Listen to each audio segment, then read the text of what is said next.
Bismillah, Assalamualaikum warahmatullahi wabarakatuh. Salam sejahtera untuk kita semua. Adik-adikku sekalian, saya Andi Sudimas Sulaiman, Gubernur Sulawesi Selatan, mengucapkan selamat datang dalam program Smart School Dinas Pendidikan Provinsi Sulawesi Selatan. Hari ini adik-adik sekalian akan mengikuti pembelajaran hybrid dalam program Smart School.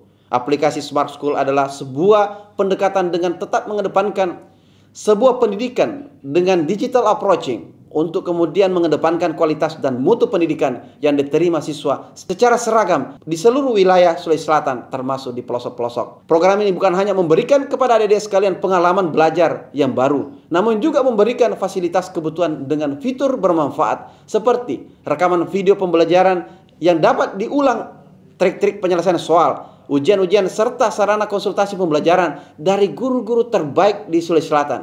Sering-sering mengakses aplikasi Smart School melalui gawai yang adik-adik sekalian miliki di setiap kesempatan yang dimiliki. Untuk seluruh adik-adikku sekalian yang saya cintai, saya banggakan, selamat belajar dan semoga ilmu yang didapatkan bermanfaat untuk menambah pengetahuan pendidikan adik-adik sekalian. Salam kita pada salam. Assalamualaikum warahmatullahi wabarakatuh. Salam sejahtera untuk kita semua.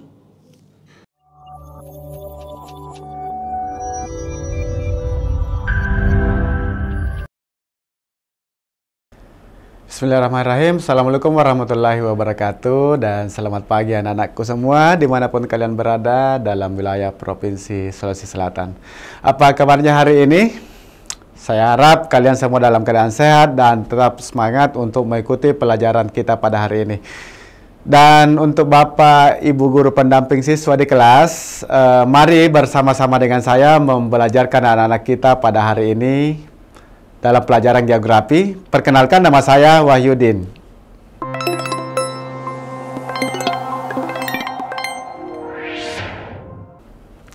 Oke, sebelum kita belajar memasuki materi kita pada hari ini anak-anakku, lebih dahulu mari kita berdoa. Mudah-mudahan apa yang kita pelajari pada hari ini bisa memberi manfaat untuk kita semua ya. Oke, terima kasih. Baik, pada kesempatan kali ini anak-anakku, kita akan belajar geografi dan membahas materi tentang struktur dan pola ruang penggunaan lahan desa, ya.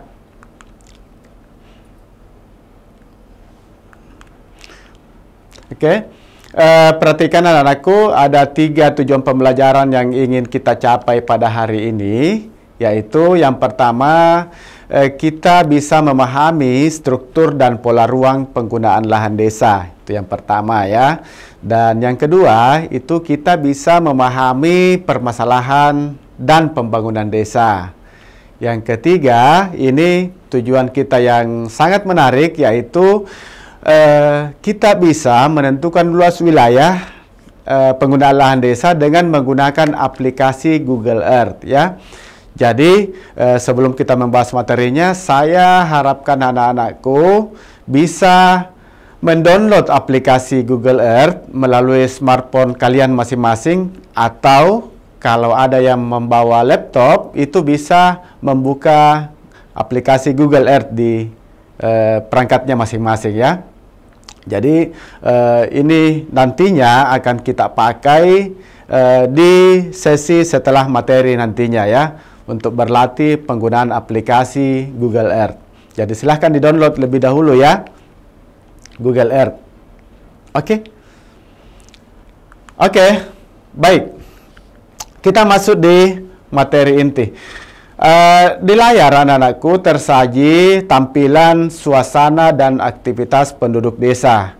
Nah, anak-anakku bisa lihat di sini, di gambar terlihat ada situasi alam di mana ada rumah dan di sekelilingnya itu terdapat sawah atau lahan pertanian. Ini pada gambar pertama ya. Jadi rumahnya terpisah satu tempat, tidak berdekatan, dan di sela-selanya itu ada persawahan, ada sawah ya. Seperti itu. Gambar yang kedua terlihat di sini anak-anakku, ini adalah gambar mobil traktor ya untuk panen padi ya. Jadi di sini gambarnya terlihat situasi pada saat panen ya. Nah, kemudian ada lagi gambar di sini yang di bawah. Di sini gambar ada rumah-rumah kecil yang digotong oleh penduduk desa ya, penduduk. Saya kira anak-anakku bisa tahu ya, kira-kira ini upacara adat ini yang terdapat di daerah mana. Bisa tahu ya? Oke. Dan gambar terakhir, di sini ada berupa keramaian, terlihat gambar berupa keramaian dan bisa kita prediksi bahwa ini adalah pasar ya, tapi yang dijual di sini adalah hewan ya. Jadi ini adalah pasar hewan ya. Nah, anakku mungkin sudah dari gambar ini bisa ada bayangan bahwa kira-kira seperti inilah kondisi suasana maupun aktivitas penduduk di desa ya. Seperti ini. Ini adalah gambar-gambar yang memantik kita untuk mengarahkan kita masuk di materi intinya. Baik. Oke. Pada pertemuan selanjutnya, barangkali sudah dijelaskan tentang pembahasan tentang desa, di mana desa itu adalah suatu kesatuan masyarakat yang memiliki batas wilayah yang berwenang untuk mengatur dan mengurus urusan pemerintahannya, ya, maupun kepentingan masyarakat setempat berdasarkan prakarsa masyarakat. Ada hak asal-usulnya ataupun hak tradisional yang diakui dan dihormati dalam sistem pemerintahan Negara Kesatuan Republik Indonesia. Jadi definisi ini itu adalah jabaran dari Undang-Undang Nomor 6 Tahun 2014 yang memberikan pengertian tentang desa itu seperti apa. Oke, selanjutnya kita lihat anak-anakku, bagaimanakah sebenarnya gambaran kondisi desa. Ya. Kita perhatikan di papan, ya, kondisi lahan itu sangat heterogen. Keadaan lahan di pedesaan itu beragam. Keberagamannya itu dipengaruhi oleh kemiringan lerengnya. Kemiringan lereng di desa itu bervariasi, tidak datar ya. Ada yang sangat curam, ada yang landai, bahkan ada yang datar, yang bergelombang ya, seperti itu. Kemudian curah hujan itu sangat berpengaruh terhadap penggunaan lahan di desa. Tekstur tanah maupun struktur tanah itu akan sangat berpengaruh terhadap bagaimana aktivitas-aktivitas yang dilakukan oleh penduduk. Seperti itu, karena mata pencaharian atau pekerjaan utama penduduk di desa adalah dalam hal pertanian. Jadi tentu saja persoalan tanah itu akan sangat berpengaruh. Kemudian selanjutnya anak-anakku, itu topografi di desa itu beraneka ragam ya. Di desa ada yang terdapat di daerah dekat laut, dekat pesisir, ada yang terdapat di daerah ketinggian, daerah dataran tinggi, maupun ada desa yang terdapat pada daerah berupa dataran rendah. Nah, dari perbedaan ketinggian, perbedaan posisi ini secara geografi ini berpengaruh terhadap bagaimana pola tata ruang desa. Nah, pola tata ruang desa apa itu yang dimaksud? Yaitu bagaimana desa atau wilayah di pedesaan itu dimanfaatkan untuk keperluan penduduk. Nah, untuk keperluan penduduk yang tentu saja supaya tidak terjadi tumpang tindih sehingga bisa berfungsi untuk memenuhi kelangsungan hidup penduduk di desa itu. Oke. Selanjutnya anak-anakku, kita perhatikan bagaimanakah ciri-ciri kondisi di pedesaan itu. Nah, kalau supaya lebih mudah dipahami bagaimana ciri-ciri kondisi di pedesaan itu, tentu kita lebih gampang mencari ketika ada pembanding selain desa, yaitu perkotaan. Nah, kita lihat perbandingan tanah dan manusia atau man-land ratio itu besar, ya, di mana luas lahan di desa dibanding dengan jumlah penduduknya itu berbeda jauh ya. Lahannya luas, penduduknya sedikit, ya, bisa dipaham ya. Bagaimana kalau lahannya luas, penduduknya sedikit? Sementara pembandingnya itu di kota misalnya ya. Kalau di kota itu lahannya sempit, akibat dari jumlah penduduknya yang banyak. Jadi dari sini sudah bisa ada gambaran bahwa ternyata kalau di desa itu ya di samping sedikit penduduknya, lahannya luas, berarti dia penduduknya itu jarang ya. Sementara di kota lahannya terbatas, penduduknya banyak, berarti penduduknya itu padat. Oke. Itu ya bisa dipahami ya. Kemudian lapangan kerja itu secara umum itu bergerak di sektor pertanian. Lapangan kerja itu agraris, di mana tanah atau lahan itu menjadi faktor produksi utama. Tentu saja ini berbeda ketika kita melihat kondisi yang ada di wilayah perkotaan, di mana tanah itu betul-betul hanya difungsikan sebagai daerah tempat tinggal atau daerah bangunan misalnya. Sementara lapangan kerjanya itu sangat bervariasi dalam bidang ekonomi, perdagangan, di luar dari sektor agraris. Jadi terdapat satu perbedaan yang kontras di situ bagaimana lapangan kerja di desa dengan di kota. Kita lihat lagi anak-anakku, itu hubungan kekerabatan di desa itu kental. Terdapat hubungan kekeluargaan atau biasa diistilahkan dengan gemensap atau bahasanya paguyuban ya. Nah, kalau dibandingkan dengan kondisi hubungan penduduk di perkotaan itu tentu berbeda. Kalau di desa itu, saya ulangi sekali lagi, itu terkait dengan adanya hubungan kerabat atau keluarga. Kalau di kota kekerabatan itu sudah minim, di mana hubungan antar penduduk itu lebih larinya ke masalah kepentingan pekerjaan, larinya ke ada hubungan ekonomi, perdagangan, politik, seperti itu. Jadi itu merupakan satu perbedaan yang kontras. Ada hubungan kekerabatan kekeluargaan di desa, sementara di kota itu kekerabatannya sudah berkurang. Nah, ciri yang menjadi tanda lagi yang menggambarkan kondisi di pedesaan itu adalah sifatnya itu konservatif. Konservatif itu di pedesaan itu artinya itu cenderung tidak mudah berubah, cenderung mempertahankan tradisi-tradisi lama, susah menerima perubahan-perubahan yang baru.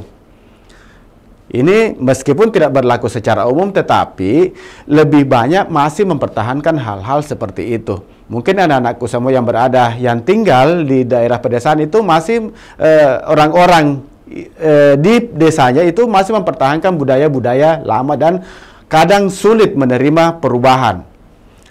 Sehingga apa yang terjadi, anak-anakku, di pedesaan itu cenderung dianggap sebagai daerah yang kuno, terbelakang, tidak tersentuh pembangunan. Karena kenapa? Sifat konservatif dari masyarakatnya itu. Nah, tapi justru disitulah yang merupakan pembeda antara kehidupan masyarakat desa dengan perkotaan. Seperti itu. Oke, selanjutnya. Di sini tersaji anak-anakku definisi dari penggunaan lahan. Ini menurut Mallingrau 1977, di mana katanya penggunaan lahan itu adalah segala campur tangan manusia, baik itu secara permanen maupun secara non permanen, secara bersiklus terhadap satu kelompok sumber daya alam dan sumber daya buatan, dengan tujuan untuk mencukupi kebutuhannya, baik secara kebendaan maupun spiritual, ataupun kedua-duanya. Kita lihat ya. Jadi penggunaan lahan itu sebenarnya adalah penggunaan campur tangan manusia terhadap alam, yang tujuannya untuk memenuhi kebutuhan. Itu intinya ya. Campur tangan manusia terhadap alam, apakah itu sifatnya permanen maupun tidak, untuk mencukupi atau memenuhi kebutuhan hidup. Seperti itu. Oke, baik. Nah, dari definisi itu, kalau kita bisa membayangkan, kita bisa melihat bagaimana anak-anakku yang tinggal di daerah pedesaan, itu ternyata bisa kita identifikasi. Bisa kita bayangkan bagaimana penggunaan lahan desa di daerah kalian masing-masing. Ya, tentu saja. Kita lihat di sini. Di sini ada beberapa pembagian penggunaan lahan di desa, dan boleh jadi di daerah anak-anakku ada penggunaan lahan desa selain dari yang tertulis di layar ya. Misalnya penggunaan lahan di desa itu umumnya ada sawah. Ya, itu secara umum pasti ada sawah. Ataukah apakah ada daerah anak-anakku yang tidak ada sawahnya? Ya, oke. Tapi saya yakin 90% ke atas itu pasti ada sawahnya ya. Oke. Yang kedua itu tegalan. Ada tegalannya berupa kebun-kebun lahan kering ya. Ada kebun-kebun campuran. Bahkan ada daerah-daerah yang belum dijadikan kebun, belum juga dijadikan pemukiman, dia masih semak belukar. Ataukah ada juga yang berupa lahan-lahan kosong yang belum terjamah, belum terolah, seperti itu. Dan selain dari itu mungkin ada hutan, dan selain dari yang ditempati rumah-rumah penduduk atau pemukiman. Dan boleh jadi di samping yang tertulis di layar ini ada penggunaan lahan desa yang bisa kalian identifikasi sesuai dengan tempat tinggal kalian masing-masing. Oke, baik. Kita akan lebih masuk ke dalam menjelaskan tentang bagaimana pola ruang penggunaan lahan desa. Untuk lebih mudah memahami, di sini pola ruang penggunaan lahan desa ini terbagi tiga, ya. Dibagi tiga untuk lebih memudahkan kita memahami. Yang pertama, berdasarkan lahan desa maupun letak geografis. Yang pertama. Yang kedua, berdasarkan pola permukimannya. Dan ketiga, kita bagi pola ruang penggunaan lahannya itu berdasarkan aktivitas ekonomi masyarakat. Seperti itu. Bagi tiga ya. Oke. Baik. Sekarang kita masuk di pembagian pola ruang penggunaan lahan yang pertama berdasarkan lahan desa maupun letak geografis. Kita lihat di sini, anak-anakku, ada gambar tersaji di layar. Terlihat di sini adalah desa yang dikelilingi oleh ada gunung dan ada jurang ya, ada jurang. Nah, sehingga perumahan atau pemukiman penduduk ini seolah-olah berkumpul dan terasing ya, kayak seolah-olah tidak ada jalanannya, seperti itu. Nah, apabila ada desa yang kondisinya seperti ini, maka itu bisa dikategorikan sebagai desa pedalaman. Nah, desa pedalaman itu dicirikan yaitu terdapat di daerah pelosok atau jauh dari kehidupan keramaian, dalam hal ini di kota, dan nuansa kedamaian itu sangat nampak. Bisa terlihat dari gambar yang tampil, di mana betul-betul damai, sederhana, sunyi, ya, seperti itu. Tapi ya, dari kondisi seperti itu tentu di samping keindahan ya tentu ada yang minus-minusnya, yaitu saya yakin di sini apabila kondisinya seperti ini pasti akses untuk bisa menjangkau ke daerah tersebut itu akan sulit. Misalnya kayak daerah-daerah di Papua terlihat di gambar ya. Kemudian ada juga di daerah yang mungkin ada di daerahnya anak-anakku, di daerah Pinrang. Di sini ada saya ambil satu sampel gambar, satu contoh desa pedalaman yang jauh dari jauh dari kota, jauh dari keramaian ya. Seperti itu. Mungkin anak-anakku bisa identifikasi itu di daerah mana. Kemudian gambar yang terakhir di situ tampil ada daerah di daerah Parigi, daerah Sulawesi Tengah. Di mana dia terdapat di daerah puncak gunung, di mana sekelilingnya itu berupa jurang ya. Yang jelasnya apapun itu, yang jelasnya ketika kondisinya seperti ini, maka itu dikategorikan sebagai desa pedalaman. Oke, selanjutnya anak-anakku, penggolongan yang berikutnya itu adalah desa pegunungan. Beda dengan desa pedalaman dengan desa pegunungan. Kalau desa pedalaman itu biasanya itu akses jalur ke sana itu susah, sulit. Kalau desa pegunungan itu cuma kebetulan desanya atau daerahnya itu menempati sebuah daerah pegunungan. Ya di sini terlihat cirinya, terdapat di daerah pegunungan dan pemukiman terlihat berbaris-baris di celah perbukitan maupun lembah ataupun di kiri kanan sungai yang ada di daerah pegunungan. Jadi sangat jelas di gambar terlihat di situ bahwa di sini lokasi pedesaan yang terdapat di pegunungan di Wonosobo maupun daerah Nusa Tenggara terlihat di situ di layar, dan ada di daerah di desa Ranupani ya, di daerah gunung dekat Gunung Semeru ya, seperti itu. Itu hanya sampel ya, dan mungkin saja di daerah anak-anakku yang terdapat di kabupaten-kabupaten yang ada pegunungannya itu kurang lebih ada desa yang kurang lebih situasinya seperti ini. Nah, itulah yang dimaksud dengan desa pegunungan. Oke, baik. Selanjutnya anak-anakku, ada yang namanya desa dataran tinggi. Tahu kan apa yang namanya dataran tinggi?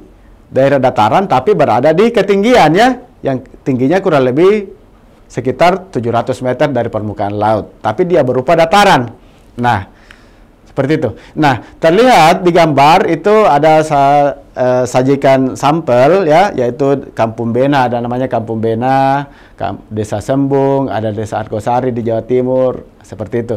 Yang jelasnya kalau desa dataran tinggi itu adalah pedesaan atau pemukiman penduduk yang membentuk desa yang menempati daerah ketinggian. Daerah ketinggian itu yang berbentuk dataran itu biasanya dikatakan atau disebut dengan plato ya, daerah dataran tinggi. Seperti itu. Oke, selanjutnya kita lihat. Kalau secara data, dan aku kita lihat di layar secara data, ternyata dari sekian jumlah desa di Indonesia itu ternyata kita terlihat berdasarkan data statistik di sini bagaimana keberadaan posisi desa secara berdasarkan keadaan topografinya itu ternyata lebih dari 50% itu daerah desa itu menempati daerah dataran ya, dan sangat sedikit daerah yang terdapat desanya menempati sebuah daerah-daerah puncak gunung ya, sangat sedikit. Nah, jadi di sini. Jadi ini merupakan suatu bukti bahwa ternyata daerah dataran itu adalah merupakan tempat yang paling pas, yang paling cocok untuk dilakukan pengembangan wilayah. Nah, bisa terlihat di data yang ada. Oke, selanjutnya adalah desa pesisir atau desa pantai. Jadi yang namanya saja pesisir atau pantai yaitu daerah yang terdapat di berbatasan dengan laut ya. Nah, ketika ada pemukiman penduduk yang terletak di daerah pesisir, tentu saja akan membentuk pola yang khas. Yaitu pola pemukimannya itu akan mengikuti alur garis pantai ya.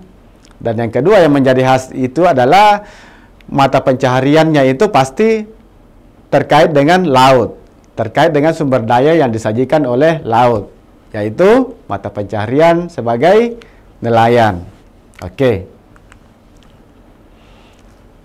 Nah, untuk penggolongan yang selanjutnya kita lihat bagaimana pola penggunaan lahan desa berdasarkan pola pemukimannya. Nah, yang pertama kita lihat ada yang namanya pola menyebar ya. Pola menyebar. Kita lihat di gambar. Di gambar terlihat di sini rumah petani itu berjauhan satu sama lain.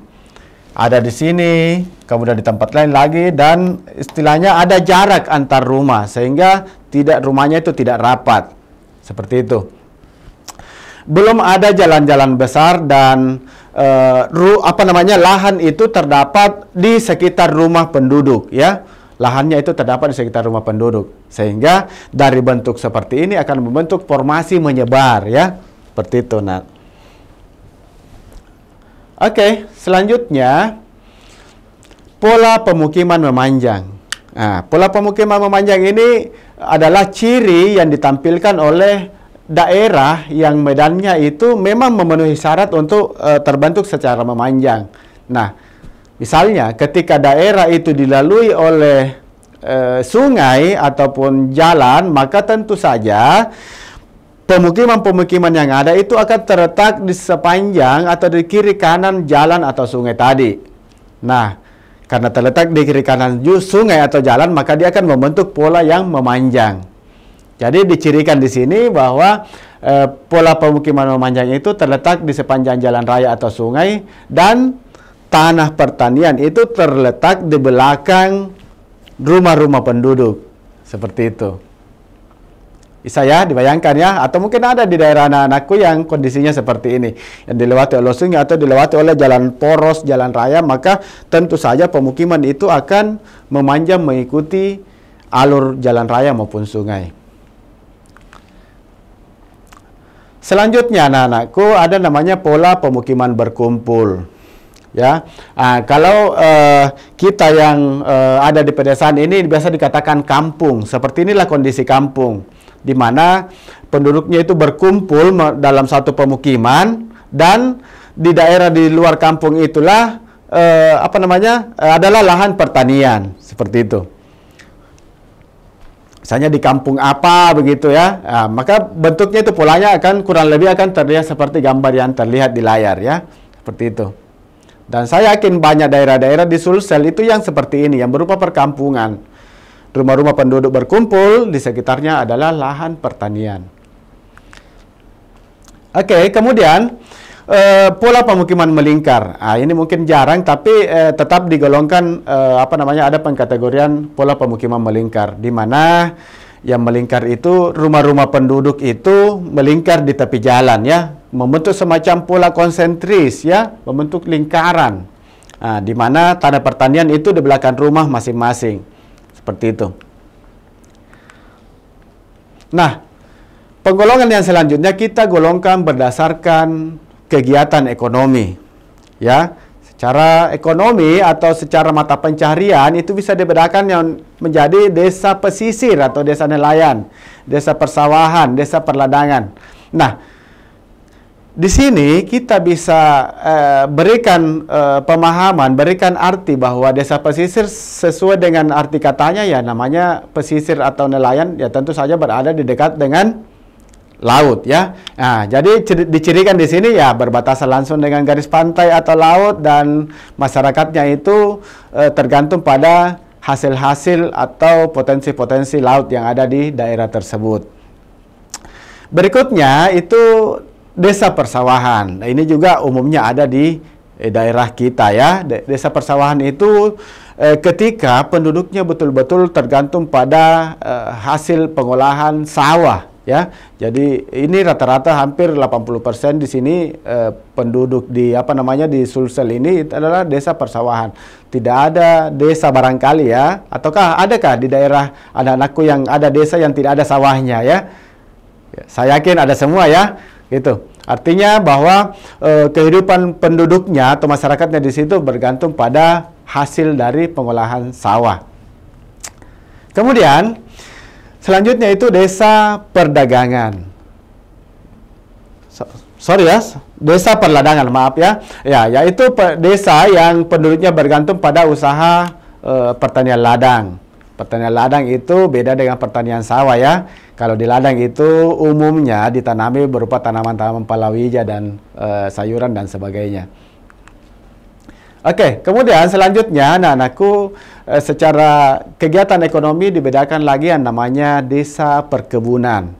Nah, desa perkebunan di sini banyak daerah-daerah di Sulsel itu yang termasuk desa perkebunan ya, yaitu dicirikan di sini ada kebun-kebun karet, misalnya kebun kelapa sawit atau kebun cengkeh dan sebagainya ya. Kemudian desa peternakan, penduduknya itu mempunyai mata pencaharian sebagai peternak, seperti itu. Jadi artinya ini dominan, bukan berarti beternak semua, tapi dominan banyak penduduknya yang beternak, misalnya sapi atau kambing dan sebagainya. Ketika dominan di situ mata pencahariannya beternak, maka bisa dikategorikan sebagai desa peternakan. Selanjutnya itu desa perdagangan ya. Desa perdagangan itu ketika ini desa yang sudah maju ya. Kalau secara kemajuan desa itu mungkin bisa dikatakan sebagai desa swasembada, di mana penduduknya itu sudah mempunyai mobilitas yang tinggi untuk memperdagangkan hasil-hasil bumi, hasil-hasil alam, ataukah hasil-hasil pertanian. Nah, seperti itu ya. Jadi ini hampir mirip-mirip dengan kota. Mungkin kalau di daerah kita, mungkin itu ada di kota-kota kecamatan itu yang sudah ada kemajuan seperti ini. Kemudian selanjutnya anak-anakku bisa dilihat bahwa ada penggolongan desa pertambangan. Desa pertambangan itu ketika di daerahnya itu terdapat pengolahan alam berupa tambang dan mayoritas penduduknya itu bergantung pada hasil alam yang disajikan dari aktivitas tambang tadi. Seperti itu. Kemudian selanjutnya ada juga desa industri kecil dan kerajinan, di mana desa-desa ini orangnya rata-rata kreatif, bisa menghasilkan hasil-hasil hasil-hasil kerajinan dari hasil alam yang disiapkan. Misalnya kalau di daerah Takalar misalnya ada penghasil songkok, ya, dan beberapa daerah-daerah lain dari pengolahan dari pohon lontar seperti itu. Ataukah mungkin bisa menghasilkan keramik. Ada daerah-daerah tertentu yang bisa kerajinannya itu menghasilkan keramik atau berupa guci-guci dan lain-lain sebagainya. Kemudian selanjutnya pembagiannya itu adalah desa industri sedang dan besar, ya, yaitu dikatakan desa yang mata pencaharian utama penduduknya itu di bidang industri sedang maupun besar. Jadi ini secara penamaannya itu dikatakan desa, tetapi sebenarnya aktivitasnya itu adalah aktivitas perkotaan kalau sudah seperti itu, ya. Oke, sekarang anak-anakku kita masuk di permasalahan dan pembangunan desa. Jadi sebenarnya anak-anak, kalau kita lihat itu sebenarnya antara desa dengan kota itu sebenarnya saling terkait. Di mana desa itu sebenarnya adalah daerah pendukung bagi perkotaan. Desa itu adalah pemasok kebutuhan masyarakat kota.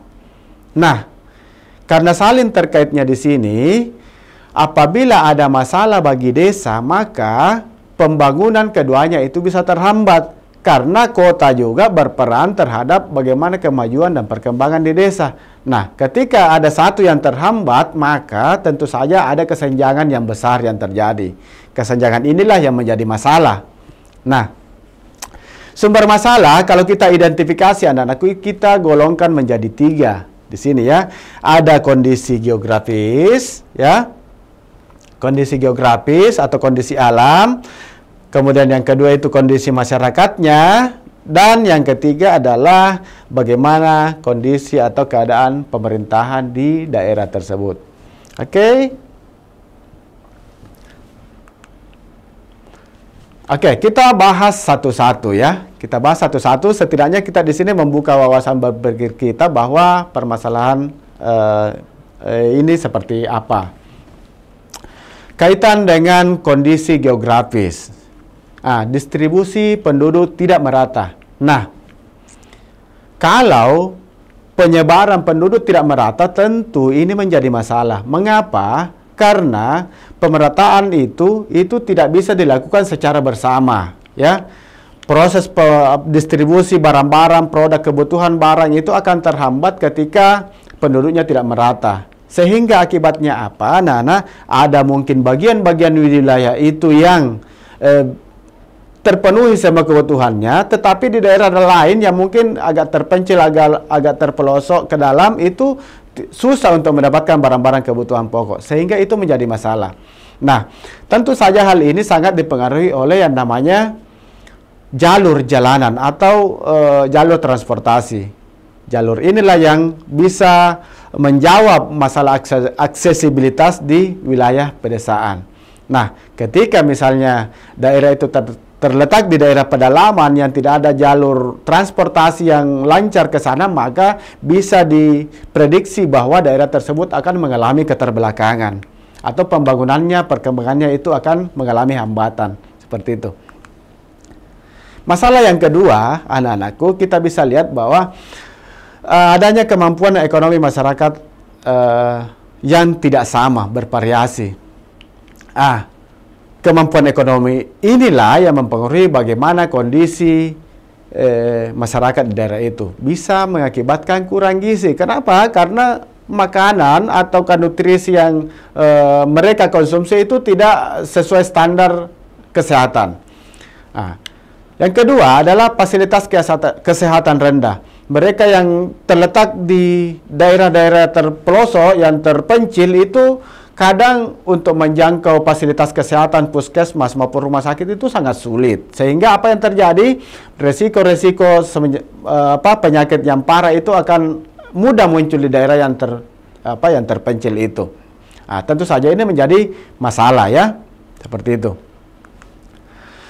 Selanjutnya, kaitan dengan pemerintahan dan kelembagaan. Nah, ini sebenarnya sebuah masalah yang bukan berdiri sendiri. Bagaimana koordinasi pemerintah dalam melayani masyarakat itu tidak optimal itu bukan berdiri sendiri, tapi umumnya itu dipengaruhi oleh adanya aksesibilitas yang bermasalah. Misalnya jalur transportasi, jalur distribusi produk dan sebagainya. Tentu saja kalau seperti itu, maka tentu saja proses-proses itu akan mengalami hambatan. Sehingga apa yang terjadi?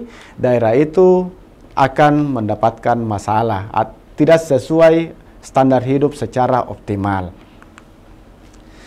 Oke, baik. Setelah masalah itu kita lihat bagaimanakah upaya pembangunan desa. Upaya pembangunan desa di sini yang dimaksud adalah bagaimana caranya membuat kondisi kehidupan masyarakat desa itu kurang lebih menghampiri sama dengan kondisi masyarakat kota. Yang notabene di sini dianggap bahwa kota itu adalah kehidupan masyarakat bagus, fasilitas memadai, transportasi lancar. Nah, di sini upaya pembangunan desa adalah bagaimana bisa menghampiri kondisi di perkotaan terkait masalah fasilitas dan pelayanan. Seperti itu. Jadi ada kesetaraan antara penduduk desa dengan kota. Kemudian yang berikutnya, pembangunan itu diupayakan bagaimana supaya corak kehidupan di desa itu dapat meningkat. Bukan terpaku pada satu hal saja, pertanian saja, tapi bagaimana membuat di desa itu sudah berkembang perdagangan, sudah berkembang usaha-usaha selain daripada pertanian, usaha-usaha kecil dan sebagainya, yang bisa menunjang bagaimana keadaan ekonomi masyarakat itu bisa meningkat. Nah, di sini bagaimana mengupayakan penduduk desa itu lebih kreatif, punya nilai jual, punya daya inovasi, sehingga apa yang disajikan oleh alam secara langsung terbackup oleh adanya kreativitas. Tentu saja ini berujung pada bagaimana peningkatan nilai-nilai ekonomi untuk memenuhi kebutuhan hidupnya. Seperti itu. Oke, saya kira itu materi intinya. Nah, sekarang kita masuk di yang saya jelaskan sebelumnya, ya, yaitu penggunaan aplikasi Google Earth untuk melakukan analisis penggunaan lahan desa, ya. Jadi, saya kira anak-anakku semua sudah mendownload aplikasi Google Earth-nya, dan sekarang saatnya kita gunakan aplikasi itu untuk menganalisis penggunaan lahan desa, ya. Oke. Jadi di sini saya harapkan anak-anakku lokasi yang diambil itu adalah lokasi desa maupun kelurahan kalian, tempat tinggal kalian, ya. Ambil saja itu, ya. Kita ambil itu, kita analisis bagaimana penggunaan lahannya yang terdapat di daerah kalian, ya. Oke. Sambil diperhatikan di layar, sambil anak-anakku melakukan prakteknya secara langsung, dibantu dengan teman-teman dan didampingi oleh bapak dan ibu guru pendamping siswa di kelas. Oke, ini akan menjadi hal yang sangat menarik bagi kalian, ya. Silahkan disimak baik-baik sambil dilakukan prakteknya, ya. Oke, yang pertama, tentukan tugasnya, ya. Misinya kita adalah menentukan persentase luas penggunaan lahan pemukiman di wilayah kalian, ya, di wilayah kalian. Kebetulan yang saya ambil di sini adalah di wilayah Kelurahan Pak Bundukan. Ini adalah salah satu daerah yang terdapat di Kabupaten Takalar, ya. Jadi dalam hal ini anak-anakku melakukan praktek itu sesuai dengan wilayah desa atau kelurahan di tempat tinggal kalian, ya. Oke, bisa paham, ya? Jadi tentukan, caranya sekarang. Cari lokasi daerah kalian itu di kolom pencarian di Google Earth, ya. Seperti ini yang ditunjukkan, ya. Cari misalnya Desa Patalasa misalnya, ya, cari di sini. Maka setelah dilakukan pencarian akan terarahkan ke daerah yang Anda cari tadi. Intinya di sini adalah mencari daerah tempat tinggal kalian, daerah desa yang menjadi tempat tinggal kalian. Ya. Sudah dapat? Ketika sudah dapat, maka kurang lebih tampilannya akan seperti ini. Silahkan rubah kalau tidak berbentuk berupa bentuk permukaan bumi yang real seperti ini, silahkan dirubah menjadi mode satelit ya. Artinya tampilan satelit yang terlihat bentuk asli permukaan bumi. Nah, di sini setelah kalian dapatkan desa yang kalian ingin analisis, di sini muncul di sini batasan wilayahnya, ya, batasan wilayahnya. Kebetulan di sini adalah daerah Kelurahan Pabundukan, salah satu daerah di Kabupaten Takalar. Ini terlihat, ya. Dan saya yakin anak-anakku menampilkan gambar yang kurang lebih seperti ini bentuknya, ya. Nah, sekarang kita masuk di bagian intinya. Kalian membuat poligon, ya. Kalian membuat poligon itu sesuai dengan batas wilayah desa yang menjadi objek analisis kalian, ya. Nah, ada ruler atau kalau berbahasa Indonesia penghapus, penggaris. Ah, itu kalian membuat poligon desa itu sehingga menjadi satu kesatuan yang bertemu, menjadi satu garis yang bertemu, ya. Ketika poligonnya itu membentuk poligon sempurna, dalam arti kata sudah baku nyambung, maka akan tersaji kotak secara otomatis bahwa luasan wilayah itu adalah sekian, ya. Bisa ya? Minimal diingat tahapannya untuk kemudian dilanjutkan setelah sesi materi ini, ya. Jadi sebentar setelah sesi materi kalian didampingi oleh guru pendamping di kelas bersama teman-teman lain melakukan praktek ini untuk menghasilkan analisis sesuai dengan yang diharapkan. Nah, itu yang pertama, ya. Selanjutnya, setelah kalian membuat poligon dan mendapatkan luasannya, ya, itu kemudian dicatat, ya, dicatat atau di screenshot boleh untuk mengetahui luasan wilayahnya. Nah, hasilnya itu seperti ini. Luasan wilayah setelah diberikan poligon itu seperti ini yang tampil di layar, ya. Yang tampil. Jadi luas wilayahnya itu ini kebetulan satuannya meter, ya. Boleh dikonversi ke satuan kilometer supaya angkanya tidak terlalu banyak, ya. Seperti itu. Hasilnya seperti ini setelah poligonnya bercampur, ya. Nah, selanjutnya kita perbesar sedikit gambarnya untuk mencari pemukiman penduduk, ya. Pemukiman penduduk ini tentu saja akan ada daerah yang terpisah-pisah pemukimannya, ya. Silahkan dibuat poligonnya untuk pemukiman itu. Misalnya kayak ini. Ini dibuatkan poligonnya bahwa inilah daerah yang merupakan daerah pemukiman di sini, di desa itu. Tentu saja kan dalam satu desa kan tidak semuanya ada perumahan atau pemukiman, ya. Nah, kita analisa saja dan buatkan poligon, oh daerah ini yang terdapat perumahan. Nah, setelah dibuatkan poligonnya, maka akan muncul lagi nilai luasan, ya. Nilai luasannya daerah pemukiman itu. Untuk hal yang sama, semua pemukiman itu kita buatkan poligon anak-anakku, maka akan tampil seperti ini. Tentu saja ada beberapa titik-titik area-area pemukiman itu yang kita berikan poligon tadi, ya. Sehingga hasil akhirnya nanti akan seperti ini dan nilainya pasti akan bervariasi sesuai dengan luasan poligon yang merupakan tempat pemukiman penduduk. Kebetulan di contoh yang saya sajikan ini terdapat 8 area pemukiman di desa atau kelurahan yang jadi objek, ya. Nah, jadi di sini pemukiman 1 itu luasnya sekian, ya. Pemukiman 1 itu diketahui luasnya, pemukiman 2 luasnya, dan pemukiman 8 itu diketahui luasnya seperti ini. Sehingga nanti di sini didapatkan hitungan total luas area pemukiman. Silahkan dijumlahkan berapa luas wilayahnya pemukiman 1 sampai yang terakhir sesuai dengan data kalian, lalu dihitung jumlahnya ya. Ya. Setelah itu, ternyata setelah ini itu kita dapatkan dua data ya.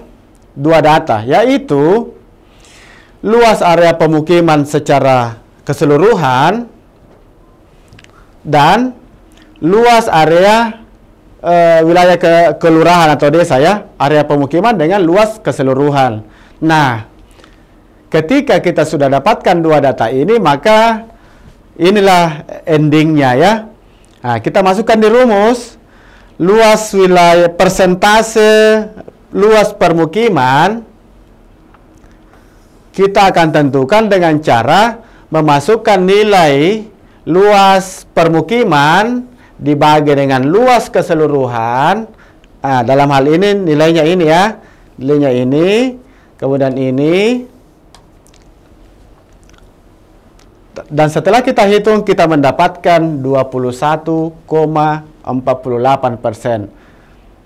Apa artinya ini anak-anakku 21,48%? Artinya total luas pemukiman dibanding dengan luas wilayah keseluruhan desa atau kelurahan itu hanya 21,48%. Nah, apa yang bisa jadi kesimpulan di sini? Dari penjelasan awal tadi bahwa ada penjelasan bahwa di desa kondisinya itu adalah kondisi penduduknya itu sedikit, sementara luas lahannya itu besar, ya, dan rasionya besar, ya, seperti itu. Beda dengan di kota, ya, di kota itu luas lahannya terbatas, sempit, penduduknya banyak. Kalau di desa ternyata penduduknya kecil, hanya 21,48% sesuai dengan sampel yang kita ambil, ya, dan jumlah luas pemukimannya itu lebih luas, ya. Silahkan anak-anakku melanjutkan untuk mencari sesuai dengan contoh hitungan yang tersaji dari studio, ya. Silahkan anak-anakku melanjutkan, dan tentu saja ini sini butuh kreativitas, ya, untuk menggunakan aplikasi ini. Silahkan berdiskusi dengan temannya, silahkan sampaikan, paparkan ke guru pendampingnya untuk pembelajaran selanjutnya setelah materi ini. Baik, anak-anakku, saya kira silahkan dilanjutkan beserta teman-teman dan didampingi guru pendamping. Terima kasih atas perhatiannya dan sampai jumpa di lain waktu. Terima kasih. Assalamualaikum warahmatullahi wabarakatuh.